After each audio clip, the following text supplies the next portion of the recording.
नमस्कार। रिपोर्ट राजस्थान में आप सभी का स्वागत है। आपके साथ मैं हूं कुलदीप। बुलेटिन की शुरुआत करते हैं बड़ी खबरों के साथ।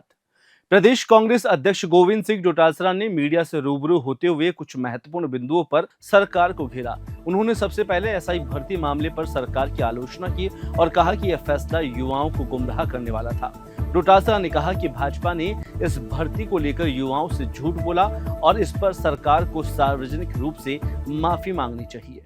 पेश किया है, उसके बाद में ये साबित हो गया है कि भारतीय जनता पार्टी ने सत्ता लूटने के लिए झूठ बोला, प्रदेश की जनता को, प्रदेश के युवाओं को गुमराह किया, कांग्रेस पार्टी पर झूठे इल्जामात लगाए और झूठ बोल करके उन्होंने सत्ता हासिल की है। क्योंकि उन्होंने ये स्पष्ट रूप से ये कहा है कि 2021 एसआई भर्ती में लंबी चौड़ी कोई अनियमितताएं नहीं मिली हैं, 6% से कम मिली हैं और ये भर्ती रद्द होने लायक नहीं है। इस भर्ती को हम कंटिन्यू करना चाहते हैं और हमने बहुत सी इन्वेस्टिगेशन एसआईटी के माध्यम से करवा लिया है, जिसमें 50-60 लोगों से ज्यादा ये पेपर आउट नहीं हुआ है। तो मैं सरकार को कहना चाहता हूं, बीजेपी पार्टी को कहना चाहता हूं कि आपने राजस्थान के युवाओं को गुमराह करके सत्ता को क्यों लूटा, झूठ क्यों बोला और उनको भ्रमित क्यों किया। इसके लिए प्रदेश के लोगों से और नौजवानों से, बेरोजगारों से उनको माफी मांगनी चाहिए।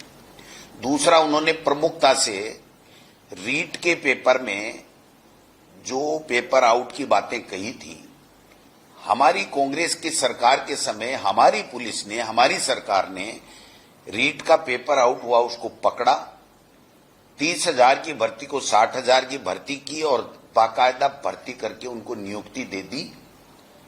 तो उसके बावजूद भी उन्होंने एसआई भर्ती और रीट भर्ती में बड़े बड़े झूठ बोल करके, बड़े पैमाने पर झूठ बोल करके लोगों को भ्रमित करके और उन्होंने सत्ता लूट ली। जबकि रीट की भर्ती में भी 1.5 साल बाद में कितने लोगों को उन्होंने पकड़ा और कितने लोगों को उन्होंने सलाखों के पीछे किया, ये आज की तारीख में भी वो बता नहीं पा रहे हैं। कुल मिलाकर के इस सरकार के कैबिनेट मंत्री किरोड़ी लाल जी ने शुरू से कहा कि 400 से ज्यादा फर्जी थानेदार हैं और मेरे पास में प्रमाण हैं और मैं एसओजी को प्रमाण देकर के आया हूं। तो या तो किरोड़ी लाल जी ये जवाब दें कि आपने वो बात झूठ कही थी, या फिर इस सरकार ने उन 400 फर्जी लोगों को बचाने के लिए कोई सट्टा गोपाली उन्होंने कर ली हो, कोई टास्क ले लिया हो, कोई उन्होंने अन्यथा कोई सौदा कर लिया हो। अब एक कैबिनेट मंत्री अगर अपनी सरकार के ऊपर सवाल उठा रहा है तो उसके ऊपर तो जवाब तो उनको देने के लिए बनता ही बनता है। सरकार को, बीजेपी को और प्रदेश के मुखिया, मुख्यमंत्री जी को यह जवाब देना चाहिए। केवल इतनी बातें करना कि कोर्ट में है, कोर्ट में नहीं है। कोर्ट में तो सरकार ने यह कहा है कि ये भर्ती निरस्त नहीं होनी चाहिए, हम नहीं करेंगे। क्यों कि इसमें भारी संख्या में अनियमितताएं नहीं हुई है, जो सिंपली छोटी मोटी कोई बात होती है जिसको हमने आइडेंटिफाई कर लिया और उनके खिलाफ हम लोग कार्रवाई कर रहे हैं। इसका मतलब ये हुआ कि रीट हो, एसआई भर्ती हो, चाहे पेपर लीक को लेकर के जितने भी बातें उन्होंने की वो झूठ बोल करके सत्ता हथियाने के लिए की और देश के प्रधानमंत्री को भी इस झूठ बोलने में इन्होंने शामिल किया, जिससे लोगों में एक धारणा बन गई कि ये पेपर लीक तो वास्तव में बहुत बड़े पैमाने पे हुआ है और कांग्रेस शासन इसको ठीक से नहीं करवा पाया, युवाओं का, बेरोजगारों का सपनों को लूटा गया है। तो देश के प्रधानमंत्री की बातों में आकर के राजस्थान की जनता ने उनको मैंडेट दे दिया। सवाई माधोपुर के टाइगर रिजर्व का बाघ अंतर्राष्ट्रीय स्तर के शिकारियों के निशाने पर है। दरअसल मध्य प्रदेश के श्योपुर में पकड़े गए शिकारियों के गिरोह से पूछताछ के बाद ये सामने आई है, जहां पर शिकारियों के पास 3 बाघ और एक तेंदुए की खोपड़ियों समेत 225 हड्डियों के टुकड़े बरामद हुए हैं। 5 जून को मध्य प्रदेश के स्टेट टाइगर एस्कॉर्ट फोर्स यानी राजस्थान वन विभाग और सवाई माधोपुर के एक गैर सरकारी संगठन टाइगर वॉच के एक संयुक्त अभियान के बाद यह खुलासा हुआ। इसके तहत 6 शिकारियों को गिरफ्तार किया गया है, जहां पर गिरफ्तार शिकारियों से 3 राजस्थान के दौसा के बताए जा रहे हैं। इन शिकारियों के पास से बड़ी बिल्लियां जैसी खोपड़ियां और करीब 225 हड्डियां बरामद हुई थी, जिन्हें जांच के लिए जबलपुर भेजा गया था। इस जांच में खुलासा हुआ कि शिकारियों के पास मिली खोपड़ियां और हड्डियां 3 बाघों और 1 तेंदुए की है।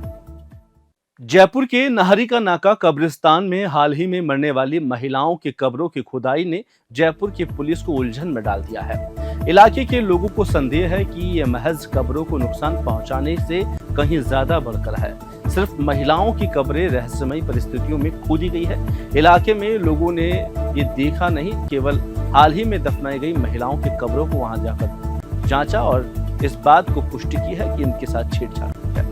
वहीं जयपुर निवासी ने बताया कि 4 से 5 कब्रें हैं जिन्हें छेड़ा गया है। ऐसे में तुरंत पुलिस को सूचना दी गई और सुरक्षा के हवाले से टीम बनाई गई है। संभवतः उन्होंने आरोप लगाया कि या नशेड़ी या काला जादू करने वाले लोग इसमें शामिल हो सकते हैं। फिलहाल जयपुर पुलिस इस पूरे मामले की तहकीकात कर रही है।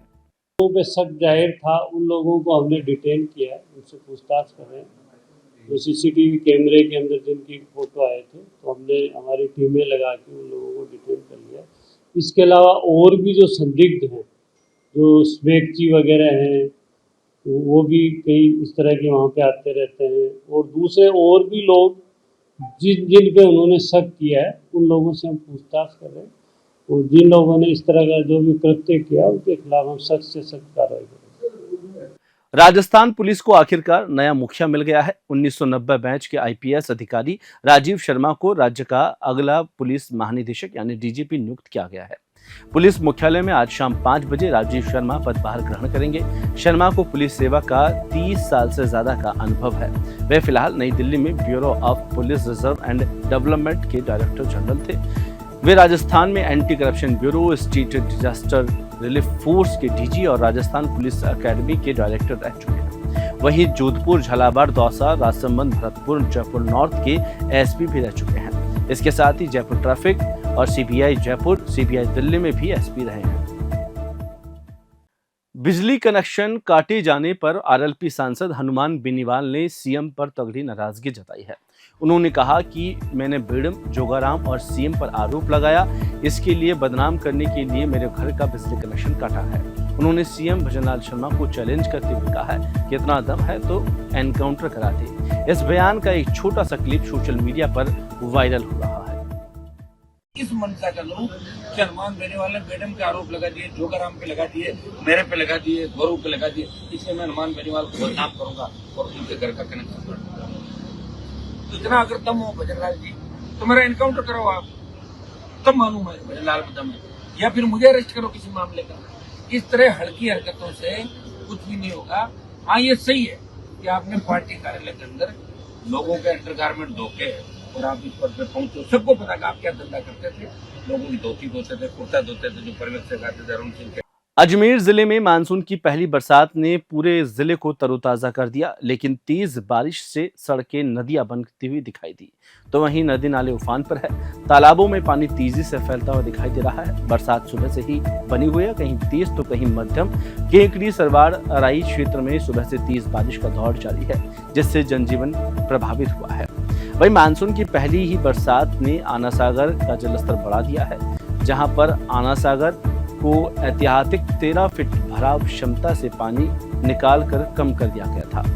राजस्थान में इस मानसून सीजन में 1 जून से 1 जुलाई तक सामान्य 122% ज्यादा बरसात दर्ज की गई है। जालोर जिले में सुबह से मूसलाधार बरसात जारी है। सुंधा माता मंदिर परिसर में इसका असर देखने को मिला।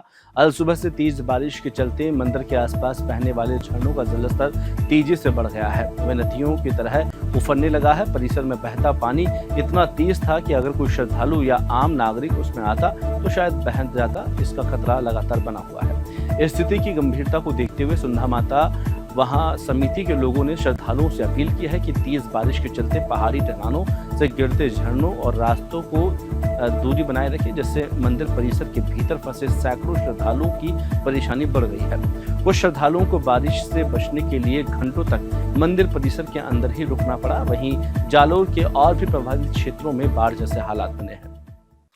केंद्रीय कानून एवं न्याय मंत्री अर्जुन राम मेघवाल अपने 2 दिवसीय दौरे पर श्रीगंगानगर जिले रहे, जहां पर दौरे के दूसरे दिन अनूपगढ़ से होकर रायसिंह नगर पहुंचे और गज सिंह रोड स्थित एक निजी रिसोर्ट में भाजपा कार्यकर्ताओं पदाधिकारियों ने उनका जोरदार स्वागत किया। इस अवसर पर आयोजित संवाद कार्यक्रम में मेघवाल ने कार्यकर्ताओं से पार्टी संगठन को मजबूत करने के लिए विचार विमर्श किया और उनसे कई ऊर्जा का संचार दिया। उन्होंने कार्यकर्ताओं से आगामी चुनावों की तैयारियां, जमीनी स्थिति और पार्टी की नीतियों को लेकर फीडबैक भी लिया। इस दौरान मेघवाल ने क्षेत्र में सिंचाई, जल संकट को लेकर समाधान का भी आश्वासन दिया। लेकिन अनूपगढ़ विधानसभा कुछ ऐसे स्थान हैं जिसमें हमने किसानों को राहत दिलाई। 27 पी उसमें से एक है, 18 पी है, 17 पी है। यहाँ की स्थिति में समझ लेता हूँ कि हमारे विधायक मेरे हिसाब से किसानों से भी कोई ज्ञापन आज तो मुझे दिख रहा नहीं है। लेकिन अगर ऐसी स्थिति है तो बीएसएफ के एक रूल्स में प्रावधान है, या मुआवजा या बीएसएफ के रूल्स के अनुसार उनको खेती करने का अधिकार, दोनों में से एक मिल सकता है। पंजाब में जो किसान तारबंदी में आए थे उन किसानों को केंद्र सरकार द्वारा मुआवजा दिया जा मैं चुका ये है। कह रहा हूँ ना, प्रावधान है। प्रयास करूँगा मैं भी इसके लिए। 2 दिवसीय दौरे को लेकर सर क्या कहेंगे? देखिए, 2 बड़े सब्जेक्ट थे, बाकी तो आपको अलग अलग सूचनाएं मिली होगी।